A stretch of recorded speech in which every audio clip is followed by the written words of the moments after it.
Hi friends, welcome to சவி சமையல். நான் இன்றைக்கி தான் முதல்ல ஒரு டிஷ் ஆரம்பிக்கிறேன் என்னோடய சேனலில். நான் ரொம்ப பெரிய சமையல் செஃப்லாம் இல்லை, நார்மலான எங்கள் வீட்டில் ப்ராக்டிக்கலாக நான் ரொம்ப கேஷுவலாக செய்கிற சமையலில் உங்களுக்கு ஒன்று ஒன்றா ஷேர் பண்ண போகிறேன். அதில் நான் ஃபஸ்ட்டு இன்றைக்கி ஜாமுன் பண்ணி காட்டுறேன். நான் ஜாமுன் நினைக்காதீங்க, ஜாமுனில் நிறைய விஷயங்கள் இருக்குது. ஒரு யங் மேரிட் கப்பலாக இருக்கட்டும், ஒரு காலேஜ் போகிற ஸ்டூடெண்ட்டாக இருக்கட்டும், அவங்க கூட இதெல்லாம் கற்றுக்கிட்டு ஈஸியாக அசத்தலாம். ஜாமுனில் இந்த ஃபர்ஸ்ட் டிஷ்ஷே ஸ்வீட் அசத்துற நான் இம்ப்ரெஸ் பண்ணுற ஒரு ஸ்வீட்னா ஜாமுன் தான்.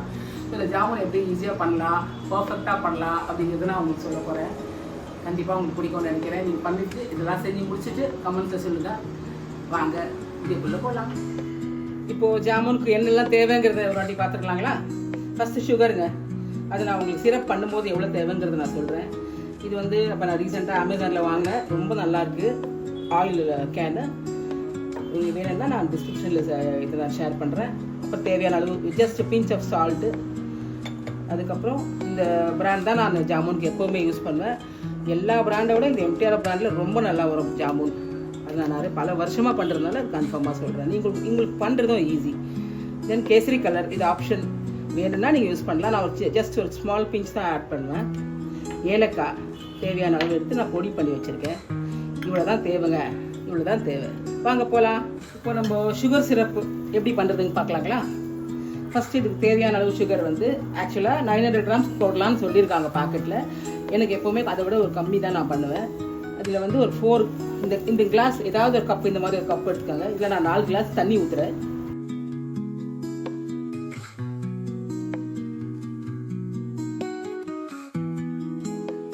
இதே அளவு தான் இந்த கப்பும். இந்த கப்பில் நான் 4 கப் சுகர் ஆட் பண்ணுறேன். எக்ஸ்ட்ரா வேணும்னா கொஞ்சம் ½ கிளாஸ் எக்ஸ்ட்ரா ஆட் பண்ணிக்கலாம்.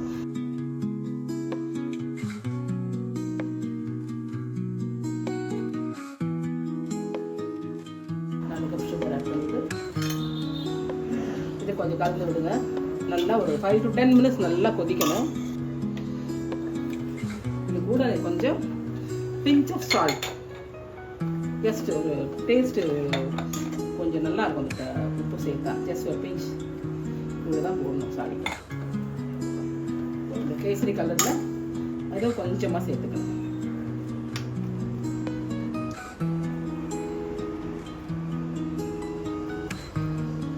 அவ்வளோதான் சேர்க்கணும். இப்போது இந்த சுகரை ஜஸ்ட் கொஞ்சம் 2 வாட்டி கலக்கிட்டு விட்டுட்டா போதும். இது நல்லா கொதிக்க ஆரம்பிச்சிடும். நல்லா கொதிச்சு ஒரு 5-10 minutes கொதிச்சா போதும். இந்த ஃப்ளேம் இருந்தால் போதும். இதை விட கொஞ்சம் கம்மி கூட பண்ணிக்கலாம். ரொம்ப ஹை ஃப்ளேம் வேண்டாம், ரொம்ப லோவும் வேண்டாம். 5 to 10 minutes கொதிச்சாலே போதும், ஆஃப் பண்ணிடலாம். பார்த்தீங்களா, நல்லா கொதிச்சிருச்சு. ஜஸ்ட் 10 minutes கொதிச்சு, அவ்வளோதான். இது இந்த பதம்லாம் வரணும்னு அவசியம் இல்லை. ஜஸ்ட் 5 to 10 minutes நல்லா கொதிச்சுன்னா இதை போட்டுடுங்க. ஏலக்காய் பொடியை போட்டுட்டு ஆஃப் பண்ணிடலாம். இப்போ இந்த மாவு எப்படி பிசைறதுன்னு பார்க்கலாங்களா? இந்த பாக்கெட்டில் இருக்க மாவை ஃபுல்லாக போட்டுட்டு இதுக்கப்புறம் இது கட்டியாக இருக்கும் இல்லைங்களா, இதெல்லாம் கையிலேயே கொஞ்சம் உடைச்சிடுங்க. கட்டி இருக்கக்கூடாது. ஜஸ்ட் கையிலேயே எல்லாமே கொஞ்சம் பறிச்சுட்டு, இந்த மாவு பிசைறதுல தாங்க மெயினான விஷயமே. இந்த ஜாமுன் பண்ணும்போது நிறைய பேர் சொல்லுவாங்க, எல்லாமே தான் பண்ணுறேன், பட் ஆனால் உடஞ்சி போயிடுது, ரொம்ப ஒரு மாதிரி இதாகிடுதுன்னு சொல்லுவாங்க. பட் சின்ன விஷயம், இது கவனிச்சு பண்ணாலே போதும். ரொம்ப அழுத்தி பிசையக்கூடாது. கொஞ்சம் கொஞ்சமாக தண்ணி தெளித்து இதை பிசையணும்.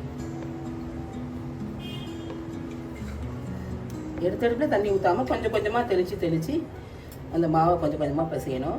லேசாக இருக்கணும். அந்த இது சப்பாத்தி மாவை அழுத்தி பிசையக்கூடாது. இது ஓரளவுக்கு ஒரு கட்டியாக வாய்ச்சி இல்லைங்களா, இந்த அளவுக்கு பிசைஞ்சால் போதும். ரொம்ப அழுத்தியும் பிசையாமல், ரொம்ப லூஸாக இல்லாமல், உருட்டுறதுக்கு ஈஸியாக இருக்கணும். இந்த பதம் தான் கரெக்டுங்க. ஸோ இது வந்து என்ன பண்ணணும், கொஞ்சம் ஆயில் ஸ்ப்ரே பண்ணிக்கணும். கொஞ்சம் ஆயில் ஸ்ப்ரே பண்ணிக்கிட்டு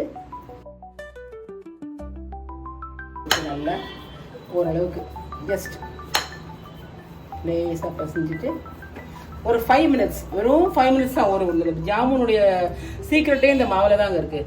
இது 5 minutes மேலே ஊற வைக்காதீங்க. சிரப்பு ரெடி ஆயிடுச்சு. இந்த ஜாமுன் ஒரு 5 minutes ஊறினா போதும், மூடி வச்சிடலாம். பாருங்கள், நம்ம பசஞ்சு 5 minutes ஆகிருக்கு. இந்த மாவு இவ்வளோ தான் ஊறணும். இது மாவு அதுக்குள்ளே நம்ம எண்ணெயை ஊற்றிட்டு மீடியம் ஃப்ளேம், ரொம்ப ஹை ஃப்ளேம் வைக்காம மீடியம் ஃப்ளேமில் நம்ம எண்ணெயை ஊற்றிடலாம்.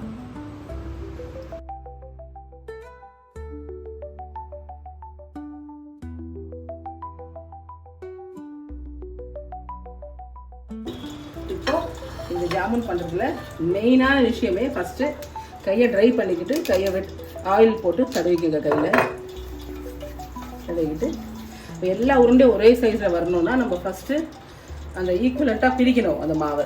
அது எப்படின்னு சொல்லிடுறேன். இப்போ இந்த சைஸ் மாவு போட்டால் ஓரளவுக்கு கொஞ்சம் பெரிய ஜாமுன் கிடைக்கும். ஸோ இந்த சைஸ்க்கு எல்லா உருண்டையும் நம்ம ஜஸ்ட்டு ஒரு பார்ட்டிஷன் பண்ணி வைக்கிற மாதிரி பண்ணி வச்சுட்டு அதுக்கப்புறமா உருட்ட போகிறோம். இப்போ நம்ம எல்லாமே ஈக்குவலண்ட்டாக பிரித்து ஈக்குவலாக போட்டு இப்போ எப்படி உருட்டுறதுன்னு காமிக்கிறோம். அதுக்கு முன்னால் இன்னொரு பிளேட்டில் எண்ணெய் ஸ்ப்ரே பண்ணி தடவிக்கோங்க. இந்த உருண்டை ஒட்டாமல் இருக்கிறதுக்கு கையில் எண்ணெய் தடவிட்டு இப்போ இதுதான் மெயின், எப்படி உருட்டுறதுங்கிறது தான் ஃபஸ்ட்டு. இதை நல்லா கற்றுக்கிட்டிங்கனாலே நல்லா வந்துடும் ஜாமுன் உங்களுக்கு. இதை ஃபஸ்ட்டு ஒரு உருண்டை கையில் வச்சுக்கிட்டு இப்படி அழுத்திட்டு ரோல் பண்ணுங்கள்.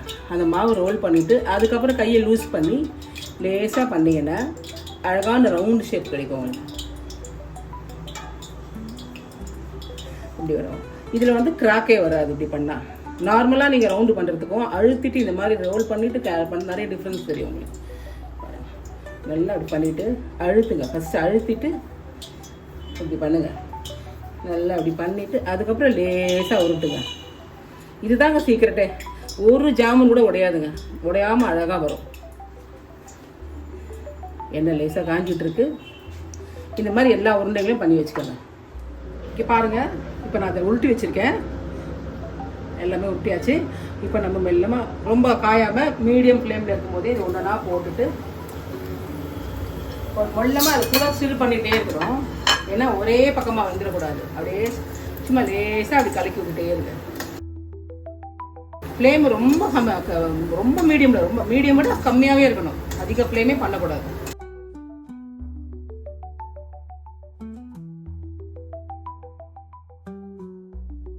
ஒரு கோல்டன் ப்ரௌன் கலரில் வரும். அப்போ நம்ம எடுத்துடலாம். பார்த்தீங்கன்னா சைஸ் பார்த்தீங்கன்னா ஒரே சைஸில் இருக்குது. பார்த்தீங்களா?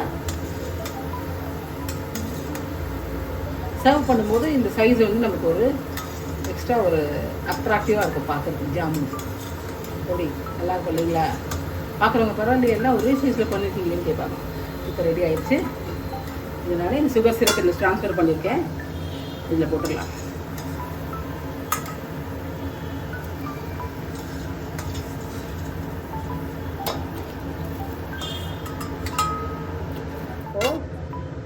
நம்ம பொரிச்ச ஜாமுன் எல்லாத்தையும் இந்த சுகர் சிரப்பில் போட்டாச்சு. இது வந்து ஒரு 10 to 15 minutes ஊற விட்டுடலாம். அதுக்கப்புறம் அதோட சைஸு டபுள் ஆகும். அதுக்கப்புறம் தேவைப்பட்டால் பிஸ்தா கொஞ்சம் திருகி போட்டு நம்ம சர்வ் பண்ணலாம். ஒரு 15 minutes விட்டுடலாம். ஓகே, இப்போது இந்த ஜாமுன் எல்லாம் ஃபுல்லு நல்லா ஊறிடுச்சு. அதுங்களா ஒரு 15 minutes தான். எல்லாமே ஊறிடுச்சு நல்லா. நீங்கள் வந்து 2 கொடுத்து டேஸ்ட் பண்ணி பார்க்கலாம். நீங்கள் கண்டிப்பாக அதை ட்ரை பண்ணி பார்த்துட்டு எப்படி வந்துருக்குன்னு சொல்லிவிட்டு எனக்கு கமெண்ட்ஸில் மென்ஷன் பண்ணுங்கள். கண்டிப்பாக நல்லா வரும். பாருங்கள், ஒரு ஜாமுன் கூட உடையில பாருங்கள். நம்ம அந்த உருட்டில் அந்த ஒரு ஜாமுன் கூட உடையாது. அந்த கலரு அந்த சைஸ் பார்த்துக்கிட்டிங்கன்னா பார்க்கவே உங்களுக்கு அட்ராக்டிவாக இருக்கும். கண்டிப்பாக நீங்கள் இதை பண்ணி உங்கள் வீட்டில் அசத்தலாம்.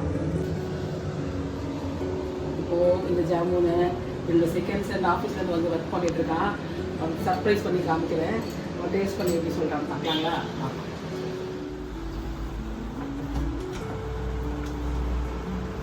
Surya. Hello. Nah, kamu jamu lebih pintar Surya. Oh wow, thank you ma. Explain begin. Begin separate lah mandiri. Wow. Super. Sama-sama. Thank you. இந்த வீடியோ உங்களுக்கு பிடிச்சிருந்துச்சுன்னா லைக் பண்ணுங்கள், முடிஞ்சால் ஷேர் பண்ணுங்கள், மறக்காமல் சப்ஸ்கிரைப் பண்ணுங்கள். அதுக்கப்புறமா அடுத்தடுத்த வீடியோஸில் மீட் பண்ணலாம். தேங்க்ஸ் ஃபார் வாட்சிங்.